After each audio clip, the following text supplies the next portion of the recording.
नमस्कार दोस्तों, मैं सुनील अमृत आज की इस क्लास में आप सभी का स्वागत करता हूं। और आज हम लोग जो पढ़ने वाले हैं हरियाणा के भूगोल के संबंध में। इससे पहले कई वीडियो आ चुकी है, जैसे कि हरियाणा की नहर, हरियाणा की नदियाँ, ठीक है। इसके बाद हरियाणा के उद्योग, हरियाणा के खनिज, ठीक है। तो आज हरियाणा में वर्षा की बात करेंगे, ठीक है। हरियाणा में वर्षा की बात करेंगे, ठीक है। वर्षा के बाद हम जो है ना इसी चैप्टर में हरियाणा के वन भी पढ़ने का प्रयास करेंगे, ठीक है। हरियाणा में वर्षा और उसके बाद वन की बात करेंगे, ठीक है। तो लिखिए चैप्टर का नाम हरियाणा में वर्षा। तो हरियाणा में कहाँ कहाँ पर कितनी वर्षा होती है, ठीक है, किस क्षेत्र में कितनी वर्षा होती है, ये आपको देखना है। तो लिखो हरियाणा में वर्षा। वर्षा के बारे में पढ़ेंगे, ठीक है, कि हरियाणा में कितनी वर्षा होती है। तो जैसा कि आप सब जानते होंगे, हरियाणा में सबसे अधिक जो वर्षा होती है वो अम्बाला में होती है, ठीक है। हरियाणा में सबसे अधिक वर्षा जो होती है कहाँ पर होती है? अम्बाला में होती है। और अम्बाला का भी कौन सा स्थान है? छछरौली नामक स्थान पर हरियाणा में सबसे अधिक वर्षा होती है। जबकि सबसे कम कहाँ पर होती है? सबसे कम जो वर्षा होती है हरियाणा में, सबसे कम जो वर्षा होती है हरियाणा में वो होती है सिरसा में, ठीक है। तो हरियाणा में सबसे अधिक वर्षा कहाँ पर होती है? अम्बाला में। तो लिखो सर्वाधिक वर्षा, सर्वाधिक वर्षा। तो हरियाणा में जो सबसे ज़्यादा वर्षा होती है वो होती है कहाँ पर? अम्बाला में। और अम्बाला के भी छछरौली नामक स्थान पर, ठीक है। यहाँ पर लिख लो आप अम्बाला। अम्बाला सबसे ज़्यादा वर्षा होती है अम्बाला में और अम्बाला के छछरौली में। छछरौली नामक स्थान पर अम्बाला के सबसे ज़्यादा वर्षा होती है, जबकि सबसे कम जो वर्षा होगी वो कहाँ पर होगी? तो सबसे कम जो वर्षा होगी वो होगी आपकी सिरसा में, ठीक है। सबसे कम जो वर्षा होती है हरियाणा में वो होगी सिरसा में, सिरसा, ठीक है। आप सब जानते हैं कि हरियाणा की सीरीज ये चल रही है भाई, ठीक है। और हरियाणा की जीके आपकी, यानी कि हरियाणा की जीके और हरियाणा की जीके इसमें कराई जाएगी, ठीक है। तथा हरियाणा के संबंध में जितने भी आपके सामान्य अध्ययन के पेपर में, जीएस के पेपर में जितनी भी हरियाणा की जीके आती है वे सभी आपकी यहाँ पर कंप्लीट करा दी जाएगी, ठीक है। तो लगातार ये सीरीज जो आपकी चलाई जा रही है वो हरियाणा की चलाई जा रही है, ठीक है। तो हरियाणा के आपके सभी जितने भी हरियाणा के एग्ज़ाम होते हैं उन सभी के लिए ये वीडियो, ये क्लासें यूज़फुल होगी, ठीक है। क्योंकि आप सब जानते हैं इसके बाद अभी हाल फिलहाल में ही आपका हरियाणा पुलिस का पेपर होने वाला है 8 अगस्त को। उसके बाद आपका 12 सितंबर को हरियाणा पीसीएस होने वाला है। हरियाणा पीसीएस के बाद में आपका पैनल पटवारी है। पैनल पटवारी के बाद में आपका ग्राम सचिव की वैकेंसी आई हुई है, उसका भी एग्जाम होना है दिसंबर में, ठीक है। तो उन सभी के लिए आपका ये यूज़फुल होगा, ठीक है। तो चलिए, तो सबसे ज़्यादा हरियाणा में कहाँ पर वर्षा होती है? हरियाणा में सबसे ज़्यादा वर्षा अम्बाला में होती है, छछरौली नामक स्थान पर। जबकि सबसे कम जो वर्षा होती है हरियाणा में वो होती है सिरसा में, ठीक है। अब बात करें कि औसत वर्षा सबसे ज़्यादा जो औसत वर्षा होती है वो पंचकुला में होती है और सबसे कम जो होती है सिरसा में होती है, ठीक है। तो औसत वर्षा की बात करें, औसत वर्षा,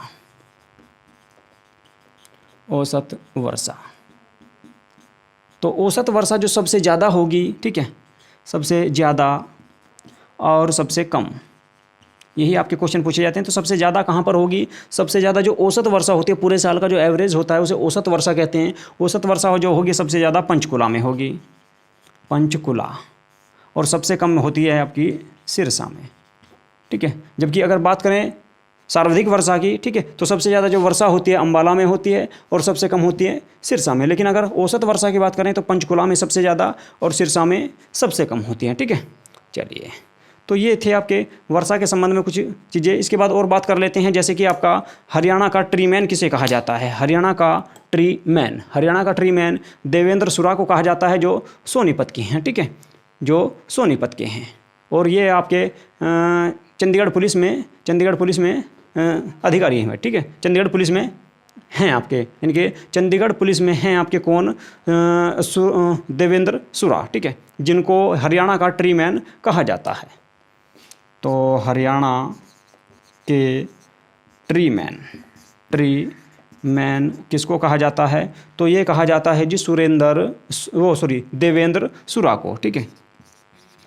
देवेंद्र सुरा को हरियाणा का ट्री मैन कहा जाता है। कहाँ के रहने वाले हैं? सोनीपत सोनीपत के रहने वाले हैं और फिलहाल ये आपके चंडीगढ़ पुलिस में हैं। ओके, चंडीगढ़ पुलिस में सेवारत हैं। ठीक है, तो इसके बाद बात करें हरियाणा के संबंध में, और हरियाणा में वृक्ष दिवस कब मनाया जाता है? तो 15 जुलाई को मनाया जाता है। ठीक है, लिख सकते हैं आप हरियाणा में वृक्ष दिवस, हरियाणा में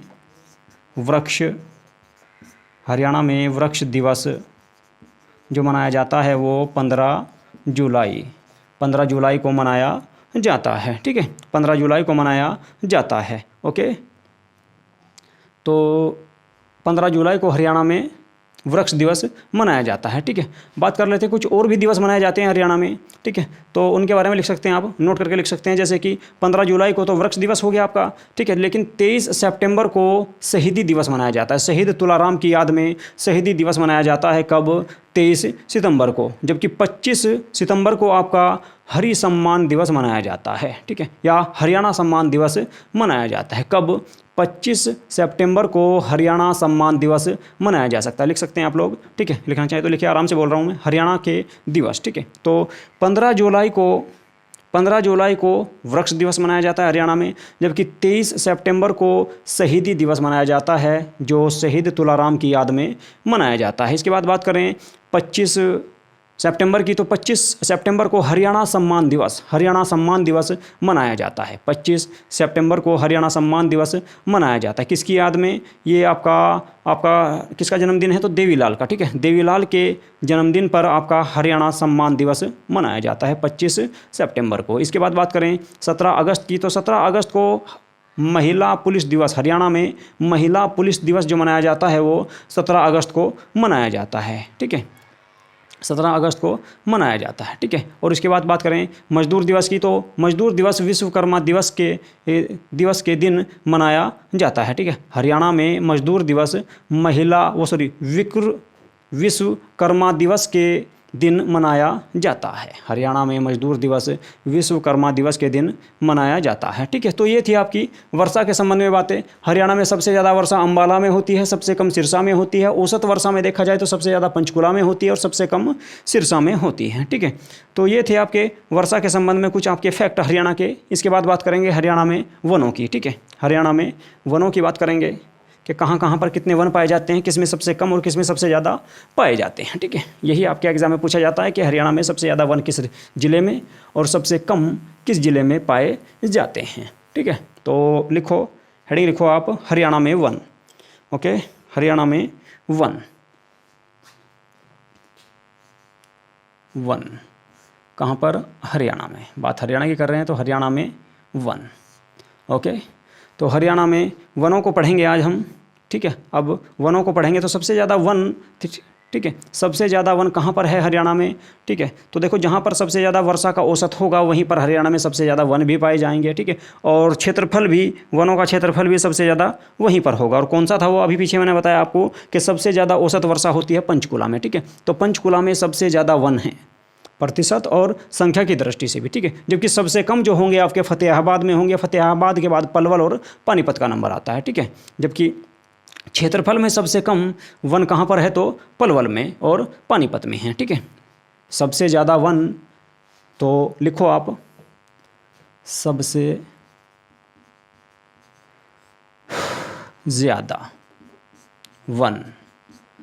ज़्यादा वन वो कहाँ पर है? आपके पंचकुला में। पंचकुला में सबसे ज़्यादा वन है। इसके बाद बात करें सबसे कम वन कहाँ पर हैं? तो सबसे कम वन पाए जाते हैं आपके, सबसे कम वन जो पाए जाएंगे आपके वो पाए जाएंगे फतेहाबाद में। ठीक है, सबसे कम जो वन पाए जाएंगे फतेहाबाद में, लेकिन ये क्षेत्रफल की दृष्टि है। ठीक है, लेकिन अगर वैसे पूछा जाए कि सबसे कम वन कहाँ पर हैं तो आपके पलवल में आएंगे। ठीक है, पलवल के बाद अगर बात करें सबसे ज़्यादा तो पंचकुला में है, सबसे कम आपके पलवल में है, और पलवल के बाद आता है नंबर स्थान पानीपत का। ठीक है, दूसरे स्थान पर पानीपत आ जाएगा आपका। तो हरियाणा में सबसे ज़्यादा वन जो पाए जाते हैं पंचकुला में पाए जाते हैं, जबकि हरियाणा में सबसे कम वन जो पाए जाते हैं पलवल में पाए जाते हैं, उसके बाद पानीपत का स्थान है। जबकि बात करें हरियाणा में सबसे ज़्यादा वन प्रतिशत की दृष्टि से, सबसे ज़्यादा वन,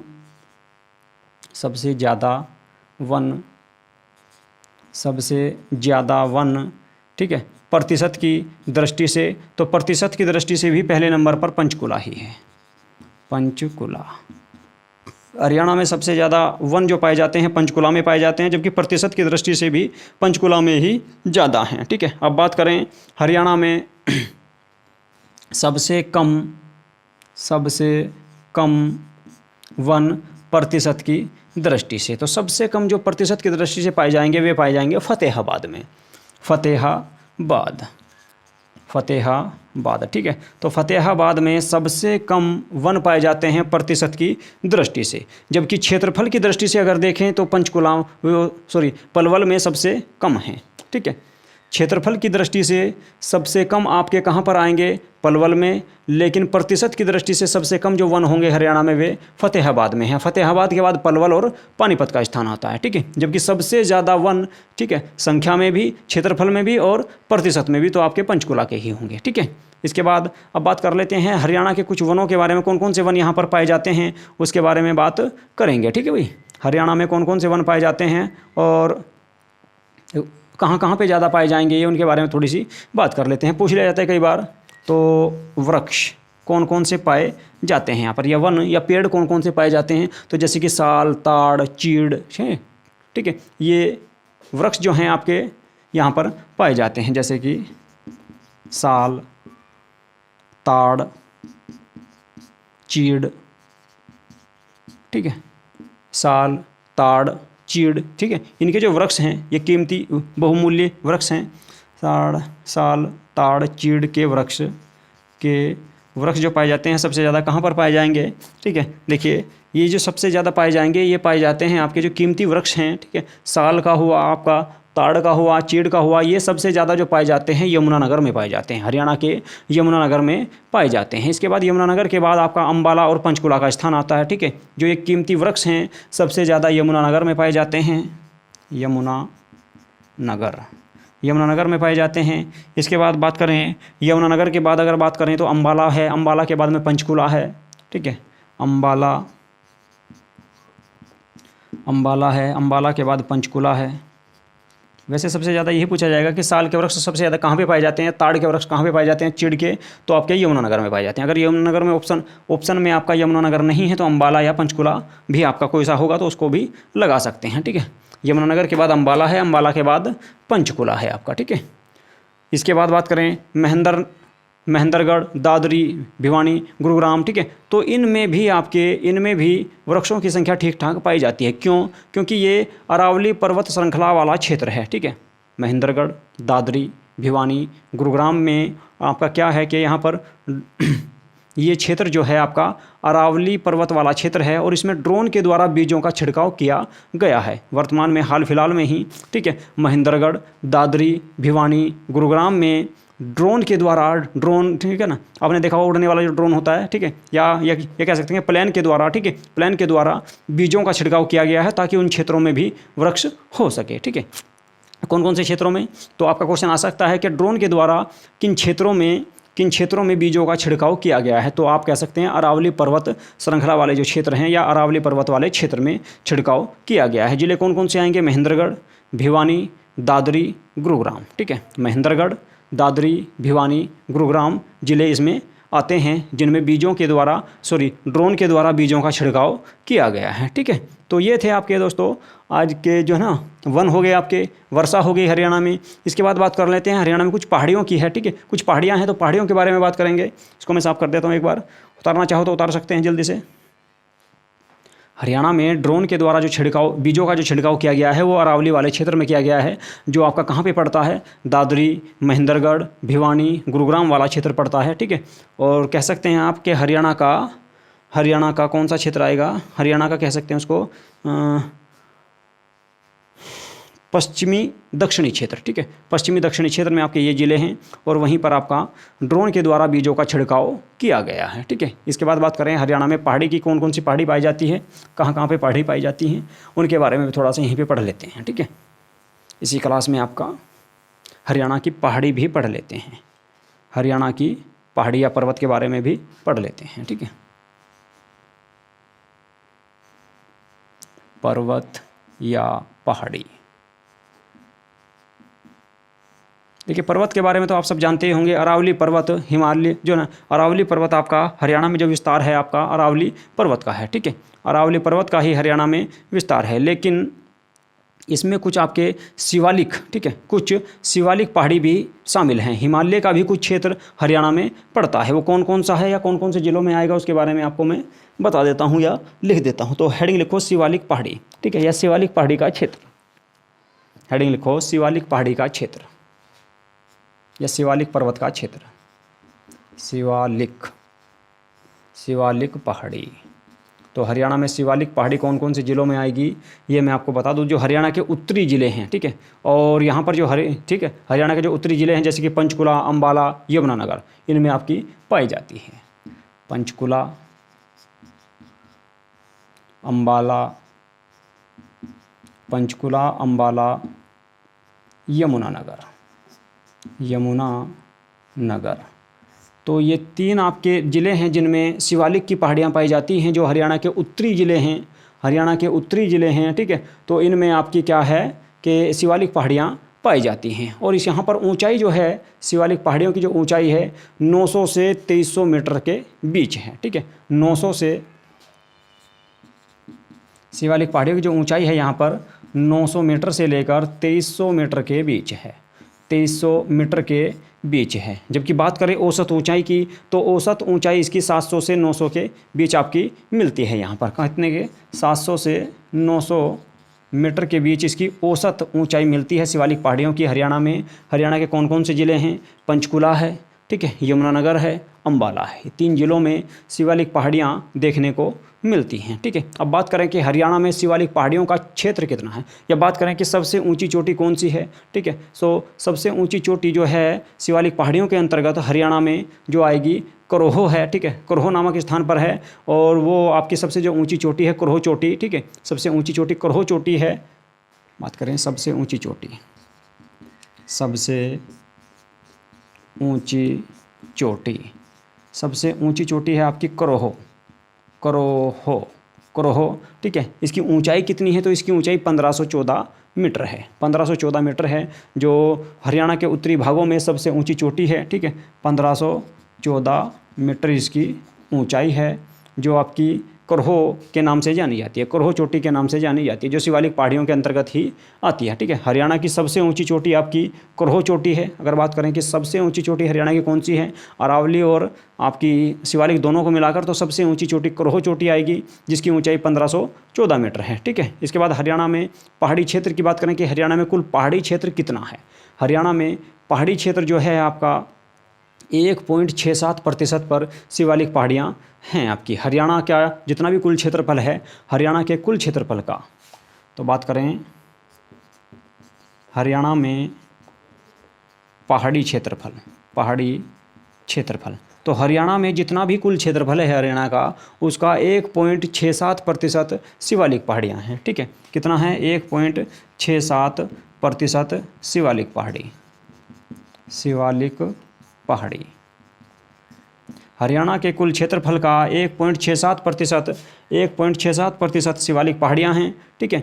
उसके बाद बात करें यहाँ से कौन कौन सी नदियाँ निकलती हैं, शिवालिक पहाड़ियों से कौन कौन सी नदियाँ निकलती हैं, तो उनके बारे में मैं आपको बता देता हूँ। यहीं पर नदी कौन कौन सी निकलेगी यहाँ से। नदी जैसे कि आप सब जानते होंगे घग्गर, ढागरी, मारकंडा, ठीक है। इसके बाद आप बेगना, सोम, चोटांग आदि नदियाँ यहाँ से निकलती हैं, जैसे कि घग्गर, चोटांग,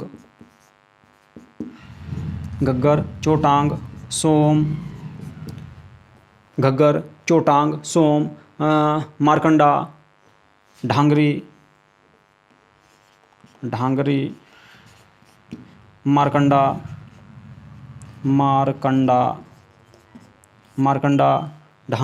मारकंडा, ठीक है, सोम, चोटांग। एक बेगना है, छोटी सी नदी है बेगना, ठीक है, बेगना सही से चमक रहा है ना भाई, ठीक है। एक बार देख लो थोड़ा सा, ठीक है। अगर कोई दिक्कत है तो बता देना मुझको, ठीक है। चलो यहाँ तक चमक रहा है, ठीक है। तो हरियाणा में कौन कौन सी नदी पाई जाती है? हरियाणा में शिवालिक चोटी से जो आपकी नदियाँ निकलती है, घग्गर, चोटांग, सोम, डांगरी, मारकंडा, बेगना आदि नदियाँ जो है हरियाणा के शिवालिक पहाड़ियों से निकलती हैं। हरियाणा के क्षेत्र में शिवालिक पहाड़ियों से निकलती हैं। तो ये सभी नदियाँ शिवालिक पहाड़ियों से निकलती हैं, ठीक है। तो इसके बाद बात करें अब अरावली की, कि अरावली आपका कौन कौन से क्षेत्र में पड़ता है, ठीक है। तो मैंने बताया आपको कि शिवालिक पहाड़ी हरियाणा के 3 जिलों पंचकुला, अंबाला, यमुना के क्षेत्र में है। इसकी जो औसत ऊंचाई है 700 से 900 मीटर के बीच है, जबकि अगर वैसे देखा जाए तो 900 से 2300 मीटर तक भी है आपकी। और सबसे ऊंची जो चोटी है इसकी आपकी 1514 मीटर है, ठीक है, 1514 मीटर है। शिवालिक की जो बात करें पूरे भारत में जो ऊंचाई है वो आपकी 900 से 2300 मीटर के बीच है, लेकिन हरियाणा में 700 से 900 के आसपास मिलती है यहाँ पर, ठीक है। लेकिन इसकी जो सबसे ऊंची चोटी है वो 1514 मीटर है, ठीक है। इसके बाद हरियाणा का क्षेत्रफल की बात करें, हरियाणा में जो पहाड़ी क्षेत्रफल है शिवालिक का तो वो आपका 1.67% है हरियाणा के कुल क्षेत्रफल का। इसके बाद हरियाणा में जो आपकी शिवालिक पहाड़ियों से नदियाँ निकलती हैं, घग्गर, चोटांग, सोम, डांगरी, मारकंडा, बेगना आदि नदियाँ यहाँ से निकलती हैं, ठीक है। तो इसके बाद बात करेंगे अब अरावली पहाड़ों की, अरावली पहाड़ी की। ये हिमालय का भाग था, शिवालिक जो था आपका हिमालय का भाग था, हिमालय का भाग है। अब बात करें आपकी अरावली पहाड़ी, तो हेडिंग लिखो अरावली पहाड़ी, ठीक है।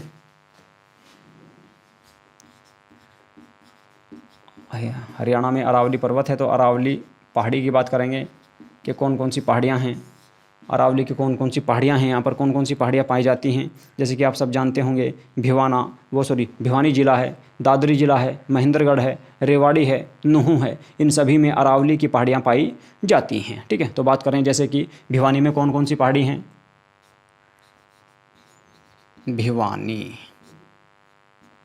भिवानी आपका जो ज़िला है, ठीक है, भिवानी ज़िले में कौन कौन सी पहाड़ी पाई जाती है? रिवासा और तोसाम की पहाड़ी यहाँ पर पाई जाती है। कौन कौन सी? रिवासा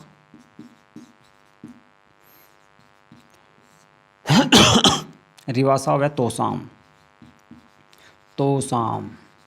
रिवासा व तोसाम की पहाड़ी, रिवासा व तोसाम की पहाड़ी अरावली के अंतर्गत कहाँ पर पाई जाती है? भिवानी ज़िले में पाई जाती है। जबकि दादरी ज़िले में कल्याणी पहाड़ी पाई जाती है या कल्याणा पहाड़ी पाई जाती है, ठीक है। जबकि ढोंसी पहाड़ी पाई जाती है महेंद्रगढ़ में, ठीक है। अब बात करेंगे आपके कहाँ की? दादरी की, दादरी। तो दादरी में आपकी कल्याणा पहाड़ी पाई जाती है। क्या नाम है? कल्याणा, लिख लो, कल्याणा, कल्याणा पहाड़ी, कल्याणा पहाड़ी पाई जाती है दादरी में। जबकि बात करें महेंद्रगढ़ की, महेंद्रगढ़, तो महेंद्रगढ़ में जो पाई जाती है ढोंसी पहाड़ी पाई जाती है, ढोंसी पहाड़ी, जिसका नाम है ढोंसी पहाड़ी, ठीक है, ढोंसी पहाड़ी। बात करें नूहू की, नूहू का प्राचीन नाम मैंने आपको बताया था मेवात था, और यहाँ पर मेवाती पहाड़ी पाई जाती है, मेवाती पहाड़ी,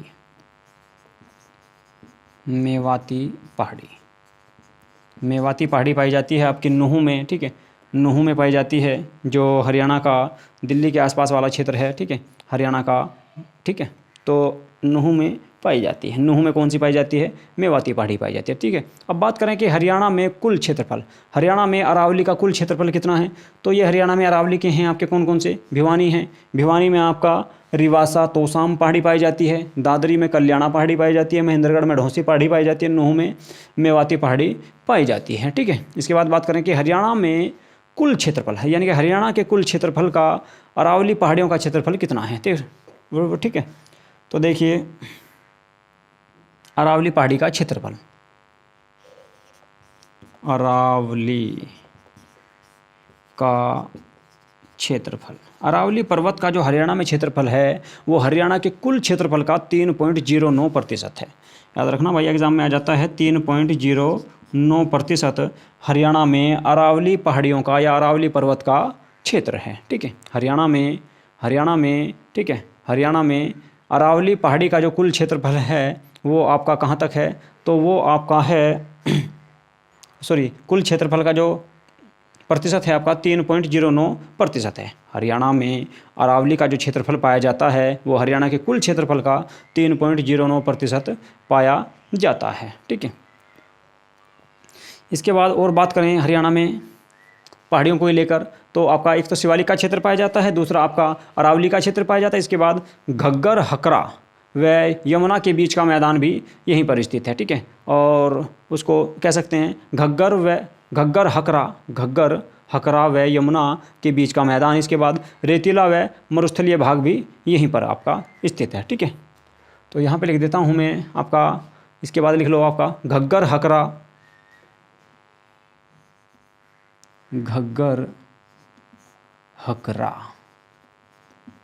व यमुना के बीच का मैदान, व यमुना के बीच का मैदान, यमुना के बीच का मैदान, ठीक है। ये वाला भी आपका थोड़ा सा पहाड़ी एरिया है हरियाणा में, ठीक है। इसके बाद बात करें, रेतीला मैदान है, ठीक है। मरुस्थलीय भाग भी है कुछ आपका हरियाणा में, मरुस्थलीय भाग भी है, ठीक है। इसके बाद भौगोलिक क्षेत्र की अगर बात करें, यहाँ पर हरियाणा की भौगोलिक क्षेत्र को 4 भागों में बांटा गया है, ठीक है। हरियाणा के भौगोलिक क्षेत्र को 4 भागों में बांटा जाता है। तो किसने बांटा था? डॉक्टर कोपेन के द्वारा हरियाणा के भौगोलिक क्षेत्र को 4 भागों में विभाजित किया था। तो यहाँ पर लिख लिए हरियाणा का भौगोलिक क्षेत्र, भौगोलिक क्षेत्र 4 भागों में डॉक्टर कोपेन के द्वारा विभाजित किया गया था। डॉक्टर कोपेन सही चमक रहा है ना भाई, एक बार देख लूँ जरा, ठीक है। चलो यहाँ तक सही चमक रहा है, ठीक है। हरियाणा के भौगोलिक क्षेत्र को 4 भागों में विभाजित किया था किसने? डॉक्टर कोपेन ने। और कौन कौन से भागों में विभाजित किया था ये आप सब जानते होंगे, ठीक है। उपोष्ण, स्टेपी, ठीक है। उपोष्ण, स्टेपी, या फिर आप कह सकते हैं कि शिवालिक, ठीक है। अरावली, घग्गर व हकरा, यमुना का जो बीच का मैदान है, इसके बाद रेतीला मैदान है, ठीक है। तो कौन कौन से भागों में विभाजित किया था? एक तो आपका घग्गर व हकरा यमुना के बीच का मैदान है, एक आपका अरावली वाला क्षेत्र है, एक आपका शिवालिक का क्षेत्र है, एक है रेतीला व मरुस्थलीय भाग, ठीक है। तो ये आपका 4 भागों में विभाजित किया था, ओके। इसके बाद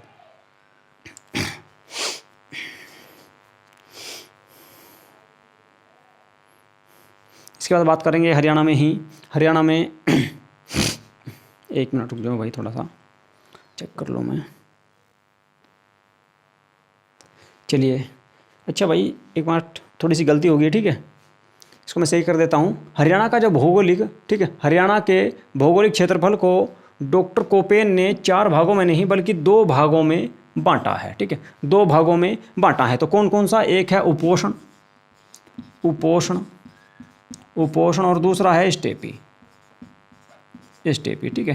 तो हरियाणा में 2 प्रकार के भौगोलिक क्षेत्र में जो बांटा है किसने? डॉक्टर कोपेन ने। डॉक्टर कोपेन ने हरियाणा को 2 भौगोलिक क्षेत्रों में बांटा है। एक बांटा है उपोष्ण, दूसरा बांटा है स्टेपी, ठीक है। इसके बाद बात करें, M.L. भार्गव ने हरियाणा को समुद्र से लगा हुआ बताया था। कब? प्राचीन काल में, ठीक है। तो यहाँ पे लिख देते हैं प्राचीन काल में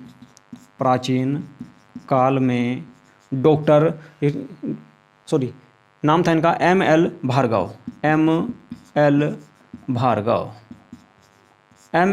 भार्गव ने हरियाणा को ये कहा कि हरियाणा जो था वो समुद्र से लगा हुआ था। कब? प्राचीन काल में, ठीक है। तो M.L. भार्गव ने बताया कि हरियाणा प्राचीन काल में समुद्र से लगा हुआ था, ठीक है। हरियाणा जो था वो आपका समुद्र से लगा हुआ था, यानी कि गुजरात तक हरियाणा फैला हुआ था। किसने बताया? M.L. भार्गव ने बताया है। अगर क्वेश्चन आ जाए कि किस व्यक्ति ने या किस इतिहासकार ने हरियाणा को समुद्र से लगा हुआ बताया था प्राचीन काल में, तो वे थे आपके M.L. भार्गव। इसके बाद बात करें, एक और आपके इतिहासकार थे, या ये कह सकते हैं कि भूगोल शास्त्री थे, जिनका नाम था डॉक्टर जसवीर, ठीक है। डॉक्टर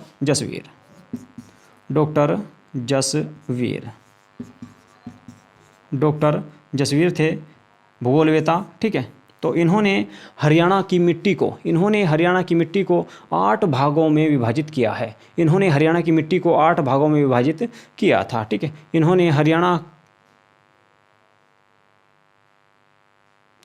हरियाणा को जो बांटा था मिट्टी के आधार पर 8 भागों में विभाजित किया था, ठीक है। तो डॉक्टर जसवीर ने 8 भागों में मिट्टी के आधार पर हरियाणा को विभाजित किया था, ठीक है। तो मिट्टी के आधार पर यहाँ पर लिख देता हूँ मैं, मिट्टी के आधार पर हरियाणा को 8 भागों में विभाजित किया। 8 भागों में विभाजित किया किसने? वो किया था जी आपका डॉक्टर जसवीर ने हरियाणा को, ठीक है, मिट्टी के आधार पर 8 भागों में विभाजित किया था इन्होंने, ठीक है। इसके बाद बात करें कि कौन कौन से क्षेत्र में कौन कौन सी मिट्टी पाई जाती है। तो जैसे कि आप सब जानते होंगे डागर मिट्टी का क्षेत्र आपका जगाधरी में है।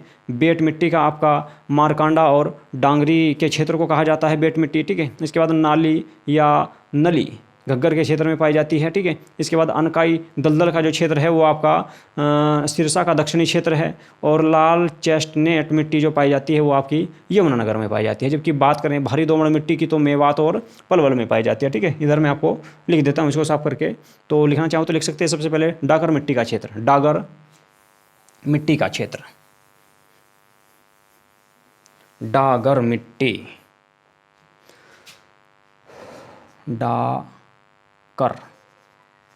डाकर मिट्टी हरियाणा में डाकर मिट्टी का जो क्षेत्र है वो है आपका जगाधरी जिला, ठीक है। जगाधरी वाला क्षेत्र आपका जो आता है अम्बाला के पास, ठीक है। जगाधरी वाले क्षेत्र में पाई जाती है डाकर मिट्टी। जबकि बात करें बेट मिट्टी की तो बेट मिट्टी मारकंडा और डांगरी नदी वाले क्षेत्र में पाई जाती है। कौन सी? बेट मिट्टी, ठीक है। मारकंडा नदी का बात आप जानते होंगे, मारकंडा नदी है। और एक और आपकी नदी है इस क्षेत्र में जिसका नाम है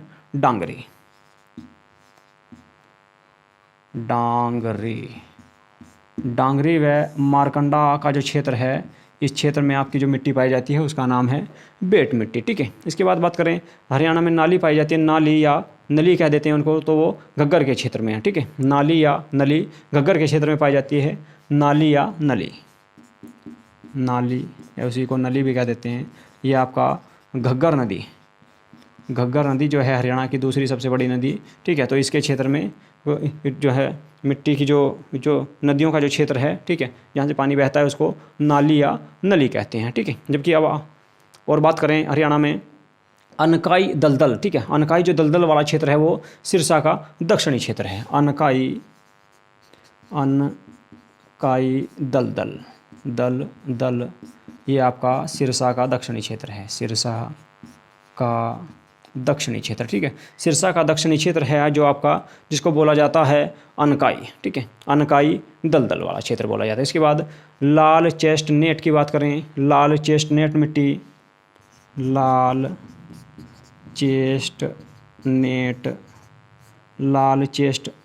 मिट्टी तो ये कौन से क्षेत्र में पाई जाएगी? लाल चेस्टनेट मिट्टी जो पाई जाती है यमुनानगर, जो आपका यमुना नदी के आसपास वाला क्षेत्र है उसमें पाई जाती है, ठीक है। तो यमुनानगर वाले क्षेत्र में पाई जाती है। इसके बाद अगर बात करें और कौन सी मिट्टी रहेगी, अगर बात करें भारी दोमड़ मिट्टी की तो भारी दोमड़ मिट्टी जो पाई जाती है मेवात यानी कि नूहू और पलवल वाले क्षेत्र में पाई जाती है।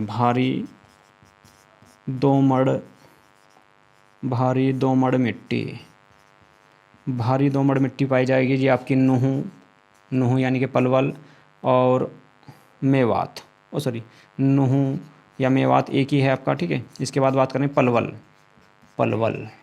तो इन क्षेत्रों में पाई जाती है। नूहू या मेवात एक ही जिला है भाई, ठीक है। इसका नाम चेंज कर दिया गया है, मेवात का नूहू कर दिया गया है।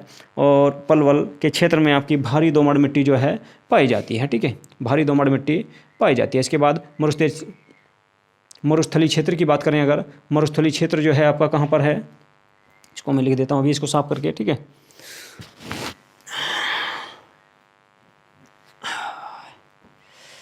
चलो भाई इसको साफ कर देता हूँ, इधर उतार लो फटाफट,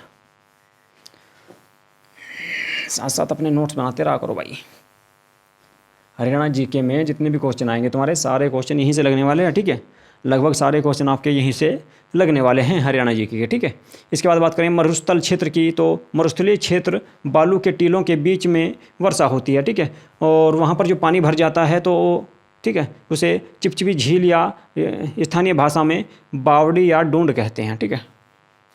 हरियाणा में मरुस्थलीय क्षेत्र में बालू के जो बड़े बड़े टीले होते हैं, रेत के जो टीले होते हैं, ठीक है, जब वहाँ पर वर्षा होती है तो वहाँ पर वर्षा का पानी भर जाता है। और जब वह वर्षा का पानी भर जाता है वहाँ पर, तो एक वहाँ पर झील बन जाती है जिसे चिलचिली झील या स्थानीय भाषा में बावड़ी या डूंड झील भी कहते हैं, ठीक है। लिखना चाहो तो लिख सकते हो। हरियाणा में मरुस्थलीय क्षेत्र बालू के टीलों के बीच वर्षा होने के बाद, हरियाणा में मरुस्थलीय क्षेत्र में बालू के टीलों के बीच में वर्षा होने के बाद वहाँ पानी जमा हो जाता है या वहाँ पानी एकत्रित हो जाता है, जिन्हें चिलचिली